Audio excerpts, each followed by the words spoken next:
श्री शिवाय नमस्तुभ्यम। 29 जनवरी, जी हाँ, है अमावस्या तिथि। ये अमावस्या श्राद्ध पक्ष की अमावस्या है। साथ में 30 जनवरी को है नवरात्रि, ये भी गुप्त नवरात्रि माघ माह के। और गुरु जी पंडित जी प्रदीप मिश्रा जी द्वारा बताए गए उपाय हैं जो गुरु जी ने कहा था गुप्त नवरात्रि में किया जाता है। जी हाँ, और गुप्त तरीके से यह उपाय किए जाते हैं मंगल विवाह के लिए, नौकरी के लिए, व्यापार के लिए, जीवन के दुखों को समाप्त करने के लिए ये विशेष उपाय किए जाते हैं। तो चलिए वीडियो शुरुआत करते हैं। स्वागत है मोदी दी ऑफिशियल चैनल पर। अगर आप लोगों ने अभी तक चैनल को सब्सक्राइब नहीं कर रखा तो प्लीज़ चैनल को सब्सक्राइब कीजिएगा और कमेंट में श्री शिवाय नमस्तुभ्यम हर हर महादेव अवश्य लिखिएगा।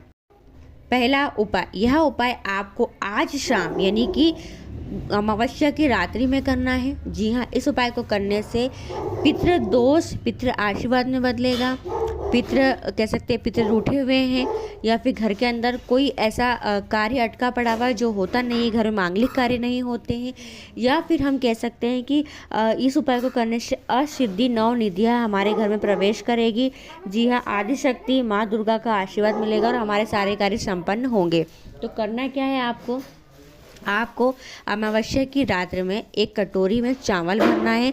चावल भरकर उसके ऊपर एक कपूर की बट्टी रखना है और ये कटोरी आपको अपने घर के मुख्य द्वार पर अमावस्या की पूरी रात रखना है। जी हाँ, जो आपका पहला गेट पड़ता हो, मेन द्वार पड़ता हो, उस गेट पर आपको इस एक चावल की कटोरी भरकर ऊपर कपूर रखकर अपने घर के मुख्य द्वार पर साइड में ढक करके रख देना। ढकने का इसलिए कह रही हूँ क्योंकि रात्रि में रखी रहेगी तो कुत्ता या बिल्ली झूठा ना कर दें। जी हाँ, इसलिए ढक करके रख दीजिएगा। नवरात्रि के दिन यानी कि अगले दिन पड़वा के दिन एकम के दिन सुबह उठे, स्नान करें। स्नान करने के बाद जो कपूर वाली कटोरी आपने रखी है उस कपूर को वहीं जला दे, उसी के ऊपर जला दे। जी हाँ, जलाने के बाद चावल भी जल जाएंगे। चावल जब जल जाएंगे उसके बाद उन चावल के दाने को आपको पंछियों को खाने को दे देना है। बस इतना सा करना है। करके देखिएगा, आपके घर में जल्दी मांगलिक करेंगे, पितृदोष लगा हुआ होगा तो उससे शांति मिलेगी, संतान प्राप्ति, विवाह, बच्चों का हर कार्य आपके संपन्न हो जाएंगे। दूसरा उपाय देखिए, ये एकम और पड़वा यानी कि नवरात्रि का पहला दिन है। जी हाँ, अगर बहुत परेशान हो, जी हाँ, और कोई भी अगर आपका कार्य नहीं बन पाता है तो गुरु जी पंडित जी प्रदीप मिश्रा जी द्वारा बताया गया बहुत ही विशेष उपाय है। जी हाँ, जो आपको नवरात्रि के प्रथम दिन से शुरुआत करना है। जी हाँ, कोई भी मनोकामना हो 9 दिन के अंदर मनोकामना पूरी हो जाती है। जी हाँ, करना क्या है, आपको अपने घर के गमले में, जी हाँ, आपको अपने घर के गमले में 2 शिवलिंग का निर्माण करना है। जी हाँ, घर का जो भी गमला हो, चाहे वो बेलपत्री का हो, समी का हो, आंवले का हो, उसमें आप 2 शिवलिंग का निर्माण करो। एक शिवलिंग को महादेव मान लो, एक शिवलिंग को माँ पार्वती आदिशक्ति मान लीजिए। 2 शिवलिंग का निर्माण करना है घर में, घर के गमले में। अगर घर के गमले में शिवलिंग नहीं बना पाओ तो घर के अंदर यानी आपके घर में जो मंदिर हो उस मंदिर में 2 शिवलिंग रखे हो तो वहाँ पर भी आप यह उपाय कर सकते हैं। जी हाँ, घर के अंदर 2 शिवलिंग हैं आपके यहाँ तो आप तब भी आप यह उपाय कर सकते हो। करना क्या है देखिए, एक शिवलिंग के ऊपर आपको समर्पित करना है 5 सफ़ेद पुष्प। जी हाँ, इसे कहना है देवादिदेव महादेव का स्मरण करते हुए 5 सफ़ेद पुष्प समर्पित कर देना है। और जो एक और शिवलिंग बनाया है उस एक और शिवलिंग को आपको माँ भगवती आदि शक्ति का स्मरण करते हुए 9 लाल फूल आपको समर्पित करना है। जी हाँ, लाल फूल सफ़ेद फूल समर्पित करने के बाद आपको एक लंबी बाती का दीपक प्रज्वलित करना है। हाथ जोड़कर महादेव माँ पार्वती का स्मरण करना है और आपकी जो भी मनोकामना हो वो मनोकामना महादेव से आपको कह देना है। जी हाँ, हाथ जोड़कर प्रार्थना कर लीजिए। प्रार्थना करने के बाद आपको क्या करना है, आपने जो शिवलिंग निर्माण किया है, जी हाँ, उन शिवलिंग का विसर्जन उसी गमले में करना है। अगर निर्माण करके किया है उपाय तो शिवलिंग का विसर्जन उसी गमले में कर दीजिए। और जो फूल है, सफ़ेद फूल और लाल फूल, उन फूलों को किसी भी वृक्ष के नीचे या बहते हुए पानी में प्रवाहित कर दीजिए। बहुत ही विशेष उपाय है। इस गुप्त तरीके से उपाय किया जाता है जो कि गुप्त नवरात्रि में किया जाता है। जी हाँ, इसके अलावा अगर आपको 2 शिवलिंग का जो निर्माण किया है उसका पूजन करना है तो आप पूजन भी कर सकते हैं, जल समर्पित कर सकते हैं। जिस तरीके से आपको पूजन करना है उस तरीके से आप पूजन कर सकते हैं। तीसरा उपाय, गुरु जी के नारी के जीवन में बहुत दुख है, बहुत परेशानी है तो नारी यह उपाय अवश्य कीजिएगा। जी हाँ, यानी विशेष महिलाओं के लिए गुरु जी ने यह उपाय बताया है। जी, वैसे पुरुष भी इस उपाय को कर सकते हैं। कोई भी मनोकामना हो मात्र छू लेने से, 3 जगह छू लेने से मनोकामना पूरी हो जाती है। जी हाँ, तो करना क्या है आपको आपको मात्र 3 जगह छू लेना है। अमावस्या के दिन करें या फिर नवरात्रि के दिन करें या फिर इस उपाय को आप अन्य किसी दिन भी कर सकते हैं। जी हाँ, मात्र छू लेना है।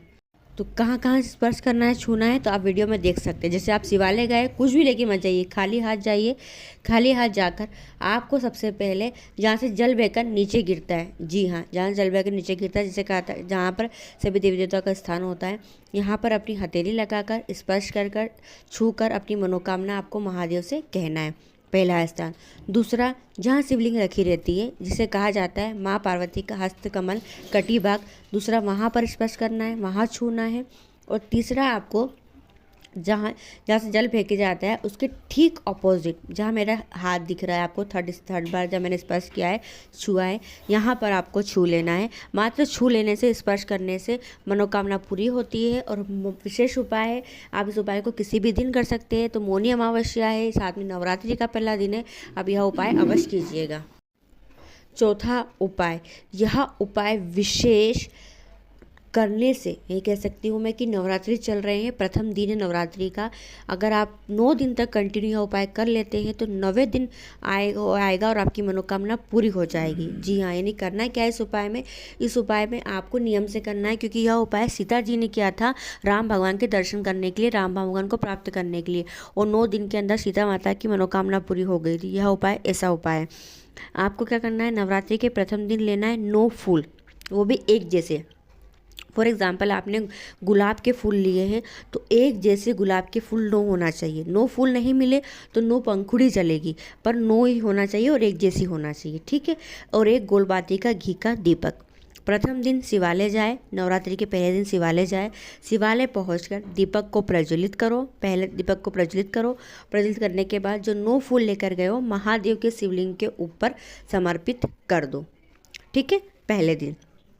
अब उसके अगले दिन फिर आपको शिवालय जाना है, दीपक लेके जाना है, और वो फूल जो लेकर जाना है, वो फूल लेकर जाना है 18 फूल।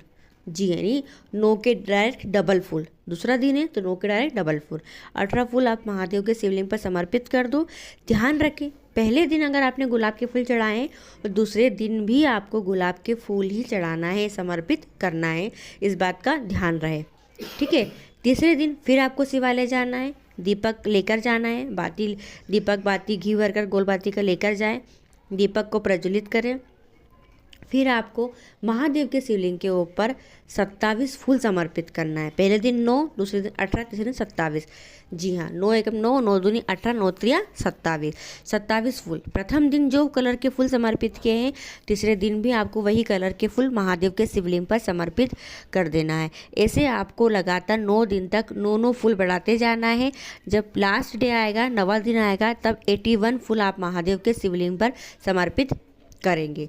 जी हाँ, 9वां दिन जब पूरा हो जाएगा, फुल समर्पित हो जाएंगे, आप सच्चे दिल से कीजिएगा, 9वें दिन आपकी मनोकामना अवश्य पूरी होगी। इस वीडियो का आखिरी और अंतिम उपाय है, गुरुजी ने कहा है आपको अपने घर पर एक विशेष कार्य करना है। अगर घर में बहुत कलेश होता है, बहुत लड़ाई झगड़े होते हैं, घर में शुभ कार्य नहीं हो रहे, मांगलिक कार्य नहीं हो रहे, घर में बहुत ज़्यादा विवाद होते, पैसों की तंगी है, कड़गी है, तो आपको एक विशेष उपाय करना है कि आपको अपने घर के मुख्य द्वार पर श्री शिवाय नमस्तुभ्यम लिखना है। जी हाँ, या तो आप चंदन से लिख दें, कुमकुम से लिख दें, या आप स्टिकर लगा सकते हैं। जी हाँ, आप जिस दिन स्टिकर लगाओगे अपनी डायरी में वो डेट तारीख लिख लेना कि आज मैंने इतनी तारीख को अपने घर के बाहर श्री शिवाय नमस्तुभ्यम का स्टिकर लगाया है। मात्र 3 महीने लगेंगे, यानी 3 महीने के अंदर आपको खुद को परिवर्तन दिखेगा कि 3 महीने पहले हम कैसे थे और 3 महीने बाद हमारे घर में क्या क्या परिवर्तन हो गए हैं। जी हाँ, तो अगर आपने अभी तक अपने घर के बाहर मुख्य द्वार पर श्री शिवाय नमस्तुभ्यम का स्टिकर नहीं लगाया है तो ज़रूर लगाएं। और अगर आपको नहीं मिल रहा है तो आप ऑनलाइन भी मंगा सकते हो, फ्लिपकार्ट पे, अमेज़ॉन पर आपको आसानी से। तो मैं ये टैग प्रोडक्ट के अंदर लिंक टैग कर दूंगी प्रोडक्ट की, अगर आपको वहाँ से मंगाना है तो वहाँ से भी आप परचेस कर सकते हैं। इजीली आपको आपके घर पर ही, घर बैठे ही स्टिकर मिल जाएगा। जी हाँ, ये कोई प्रमोशन नहीं है, आपको अगर मंगाना है तो आपकी सुविधा के लिए मैं ये प्रोडक्ट को टैग कर दिया है। मैं और भी प्रोडक्ट कुछ टैग करती हूँ, जैसे शिव महापुराण कथा टैग कर देती हूँ, कथा की बुक टैग कर देती हूँ, कुछ दीपक टैग कर देती हूँ, तो आप मंगा सकते हैं ऑनलाइन। वीडियो पसंद आती है तो वीडियो को और लोगों तक जरूर शेयर कीजिएगा। श्री शिवाय नमस्तुभ्यम, हर हर महादेव।